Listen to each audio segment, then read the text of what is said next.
بسم الله الرحمن الرحيم ওয়ালাইকুম আসসালাম ওয়া রাহমাতুল্লাহি ওয়া বারাকাতুহু। ভাই, আপনি প্রশ্ন করেছেন যে মুদির দোকানে অনেক সময় দেখা যায় বিভিন্ন পণ্যের ভিতরে ওই ছবি, পণ্যের প্যাকেটে ছবি থাকে, ছবি আর ছবি, মানে সাবানের ছবি, তেলের ছবি, তারপরে পাউডারের ছবি, তারপরে ভ্যাসলিনের ছবি, বিভিন্ন কিছুতে, এক কথায় পণ্যদ্রব্যের প্রায় সব কিছুতেই ছবি আর ছবি। তো ছবি বিষয়ে তো হাদিসের ভিতরে অনেক কঠোরতা এসেছে, অনেক হুমকি বাণী এসেছে। তো এই জাতীয় ছবি জাতীয় পণ্যগুলি বাজার এভাবে যে মুদির দোকানে রাখা থাকে, বাক্কালা যে থাকে, তো এই সমস্ত পণ্যগুলিকে বিক্রি করা যাবে? কারণ এগুলো ছবি রয়েছে। ইনশাআল্লাহ অসুবিধা নাই। এই ছবিগুলি যেহেতু মুখ্য উদ্দেশ্য নয় কারো, অনুভাবে যে দোকানদার দোকানে বিক্রি করতেছে এই পণ্যগুলি, তারও মুখ্য উদ্দেশ্য নয় এই ছবিগুলি। আর সাধারণত এগুলো প্যাকেটে থাকে, ওই পণ্যদ্রব্য প্যাকেট থাকে এবং এগুলো এলোমেলোভাবে পড়ে থাকে। তো ছবিকে যদি সম্মানের উদ্দেশ্যে না রাখা হয়, এমনি যদি ওই পা দিয়ে লাথানো হয়, পায়ের নিচে থাকে বা বালিশ ইত্যাদির ভিতরে থাকে, যেখানে সেখানে বেহরমতি অবস্থায় যদি পড়ে থাকে, তাহলে এ প্রকার ছবির কথা অনেকটাই ভিন্ন, স্বতন্ত্র। মা আয়েশার ঘরে রাসূলুল্লাহ সাল্লাল্লাহু আলাইহি ওয়াসাল্লাম একসময় একটি চাদর দেখেন, যে চাদরে ছবি ছিল। তো তিনি অতে প্রবেশ করেননি, কিন্তু যখন মা আয়েশা এটা সরিয়ে নিলেন, তখন কিন্তু রাসূল সাল্লাল্লাহু আলাইহি ওয়াসাল্লাম প্রবেশ করেছেন। এবং এটাকে পরবর্তী কি করা হয়েছিল, ওই কেটে বালিশ বানানো হয়েছিল, বালিশের কভার বানানো হয়েছিল, একটা দুইটা বালিশের কভার বানিয়ে দেওয়া হয়েছিল। তো এভাবে কেটে কুটে করে দেওয়া হলো এই ছবিগুলিকে, এভাবে যে বেহরমতি করে দেওয়া হলো, সে কারণে রাসূলুল্লাহ সাল্লাল্লাহু আলাইহি ওয়াসাল্লাম আর কিছু মনে করেননি, আপত্তিকর মনে করেননি। সুতরাং কোন ছবি যদি বেহরমতি অবস্থায় পড়ে থাকে, যেমন পণ্য টন্যের এই ছবিগুলি, এগুলোকে কে সম্মান করে? তো এগুলো যে এভাবে পড়ে থাকে যেখানে সেখানে বেহরমতি অবস্থায়, এবং এগুলো কারোর মুখ্য উদ্দেশ্য নয় ক্রয় করার সময়, তো এই জাতীয় পণ্য দ্রব্য বিক্রিতে কোনো অসুবিধা নেই। এবং যদি থাকেও ওই মুদির দোকানে এই জাতীয় ছবিগুলি প্রদর্শনী আকারে নয়, এমনি পড়ে আছে, পণ্যের ভিতরে ওগুলো পড়ে আছে এমনি, ওটা মুখ্য উদ্দেশ্য কারোর নাই। তো এভাবে যদি বেহরমতি অবস্থায় পড়ে থাকে, ওই ধুলা ময়লা লেগে মাটিতে পড়ে থাকে বা গোদাম ঘরে পড়ে থাকে, তো এতে ইনশাল্লাহ অসুবিধা হবে না, ব্যবসার ক্ষেত্রে সমস্যা হবে না। সমস্যা হবে ওই সময় যখন ওটাকে প্রদর্শনী আকারে রাখা হবে, বড় বড় ছবি মানে ঝুলিয়ে রাখা হবে, যেমন কোনো কোনো মুদির দোকান বেকুফরা এভাবে ঝুলিয়ে রাখে বড় বড় ছবি টবি, তো এগুলি হলো সমস্যার কথা। কিন্তু পণ্য দ্রব্যের ভিতরে যে ছবি টবিগুলি থাকে, এগুলো যেহেতু কাস্টমারের উদ্দেশ্য নয়, দোকানদারের উদ্দেশ্য নয়, কিন্তু যারা এগুলি বানায়, দুনিয়া পূজারি, এরা এভাবে এগুলোকে বানিয়েছে অ্যাডভার্টাইজ আকারে, নারীর ছবি দিয়েছে বা পুরুষের ছবি দিয়েছে। তো এটা তাদের কৃতকর্ম, তাদের এটা অপকর্ম, তো এই জন্য তারা দায়ী। কিন্তু এই সমস্ত ছবিযুক্ত পণ্যদ্রব্য লেনদেনে কোনো বাধা নাই। যদি আপনি মনে করেন যে এগুলো সমস্যা, তাহলে তো পুরো দুনিয়াটাই অচল হয়ে যাবে। কারণ আজকে দেখা যায় যে আমাদের দেশের টাকাগুলিতে শেখ সাহেবের ছবি রয়েছে, শেখ মুজিবের ছবিতে ভরা। অনুরূপভাবে অন্যান্য বিভিন্ন দেশে দেখবেন যে ওই টাকাতেই ছবি।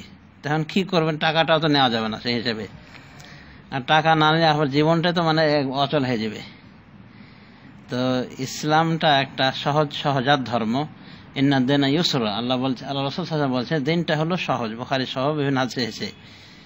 তো এই ধর্মটা আসলে সহজ। সুতরাং ধর্মের ভিতরে সাধ্যের বাইরে যেটা রয়েছে সেটা নিয়ে কড়াকড়ি বাড়াবাড়ি করা হয়নি। তো এই যে ছবি টবিগুলি দেওয়া হয়েছে পণ্যদ্রব্যে, এটা তো আপনারও কাম না, দোকানদারেরও কাম নয়, এগুলো হলো কোম্পানির কাম, দুনিয়াদার কোম্পানি এগুলো করেছে দুনিয়ার স্বার্থে। তো এক্ষেত্রে অসুবিধা নেই ইনশাআল্লাহ। এবং ওলামাদের ফতোয়া রয়েছে যে যে ছবিগুলি প্রদর্শনী আকারে নয়, এমনি ওই বেহরমতি অবস্থায় পড়ে থাকে, এখানে ওখানে পড়ে থাকে অসম্মানীয় অবস্থায়, তো এগুলিতে অসুবিধা নেই। এবং এগুলি যদি ওই মাথা কাটা মাটা থাকে বা পুরোপুরি দেখা যায় না, মানে আবছা আবছা দেখা যায়, তাতে কোনো অসুবিধা হবে না। এক কথায় আপত্তিকর ছবি হলো ওই ছবিগুলি যেগুলি প্রদর্শনী আকারে বড় করে রাখা থাকে। আর পণ্য দ্রব্যের এই যে ছবিগুলি দেখা যাচ্ছে, এগুলো বলা যেতে পারে যে বর্তমান জামানার এক প্রকার মুসিবত। এগুলো এই দুনিয়াদার কোম্পানি এগুলো চালু করেছে, কিন্তু এ কারণে এই পণ্য দ্রব্যগুলি কেনা বেচা করা ইনশাআল্লাহ হারাম হবে না, কারণ কারোই মুখ্য উদ্দেশ্য নয় এই ছবিগুলো। একই বিধান ওই পেপার পত্রিকা, যদি এরকম পেপার পত্রিকা থাকে যে পেপারের ভিতরে ছবি টবি মানে রয়েছে, কিন্তু পেপারটাতে দেখা যাচ্ছে আরো অনেক ভালো বিষয়, মূল্যবান গুরুত্বপূর্ণ বিষয় আলোচনা করা হয়েছে, তো তাহলে সেটা নেওয়াতে কোনো সমস্যা হবে না। যেমন পেপার পত্রিকা তো ছবিতে ভরা। এখন আপনি যদি বলেন যে না এই পেপার পত্রিকায় নিব না কারণ অত ছবি রয়েছে, সেটা আপনার ব্যাপার, কিন্তু ইসলাম আপনাকে বাধ্য করে দেয়নি যে আপনি এটা নিতে পারবেন, নেওয়াটা হারাম, কারণ আপনার খবরাদি জানার দরকার রয়েছে। তো আপনি যদি নেন, যেমন পেপার পত্রিকাগুলি, আমাদের প্রচলিত পত্রিকাগুলি, দৈনিক বলেন, ইনকালাব বলেন, ইত্তেফাক বলেন, তো ছবিতে ভরা, তো এগুলো আপনি যদি ক্রয় বিক্রয় করেন তো এতে কোনো অসুবিধা নেই, কারণ মুখ্য উদ্দেশ্য এই ক্ষেত্রে হলো আপনার ওই পেপারটা এবং খবর জানাটা, এই ছবিটাই আপনার মুখ্য উদ্দেশ্য নয়। যদি এই হয় তাহলে ইনশাআল্লাহ এগুলো কেনা বেচাতে মানে সমস্যা নাই, এবং এগুলো যদি বাড়িতে রাখেন, বাড়িতে এমন অবস্থা রাখবেন যাতে প্রদর্শনী আকারে না থাকে, একদিকে ফেলে রাখবেন, আর ছবির সাইডগুলো ঢেকে রাখবেন, ইনশাআল্লাহ তাতে কোনো সমস্যা নেই। কথায় ধর্মটা সহজ, ধর্ম নিয়ে যে বাড়াবাড়ি করবে ধর্ম তাকে পরাজিত করবে। তো আশা করা যায় যে এই জাতীয় পণ্য দ্রব্যের ক্রয় বিক্রয়ে কোনো সমস্যা নাই। মুদির দোকানে থাকলেও মুদির দোকানের এই ব্যবসা হারাম হবে না, কারণ এগুলি বেহরমতি অবস্থায় রাখা হয়ে থাকে, এবং রাখা উচিত এইভাবে বেহরমতি অসম্মানী অবস্থায়, মানে যেখানে সে পড়ে থাকবে, প্রদর্শনী আকারে রাখা যাবে না। তো এই অবস্থায় ইনশাআল্লাহ এই সমস্ত পণ্যদ্রব্যের, ছবিযুক্ত পণ্যদ্রব্যের লেনদেনে কোনো সমস্যা নাই। আল্লাহ বলছেন ফাত্তাকুল্লাহ মাসতাতুম, তোমরা আল্লাহকে ভয় করো যথাসাধ্য। সূরা তাগাবুনের 16 নম্বর আয়াতে আল্লাহ এভাবে বলছেন যে তোমরা আল্লাহকে ভয় করো যথাসাধ্য। তো কাস্টমার দোকানদার আল্লাহকে ভয় করে থাকে, এই ক্ষেত্রে কাস্টমার দোকানদারের ভয় করা উচিত, এক্ষেত্রে আল্লাহকে যথাসাধ্য। আর যথাসাধ্য হলে এটাই যে এটা সাধ্যের বাইরে চলে গিয়েছে, যে আপনি পণ্য দ্রব্যের ভিতরে যদি আপনি ছবি দেখেন, তো কথায় আছে যে কম্বল মানে লোম বাঁচতে কম্বলটা পুরা উজাড় হয়ে যাচ্ছে, মানে আর লোম ছাড়া আর কিছু পাবেই না, কম্বলটা তৈরি লোম দিয়ে, তো তখন আপনি হারাজের ভিতরে পড়ে যাবেন, অনেক সংকীর্ণতার ভিতরে পড়ে যাবেন।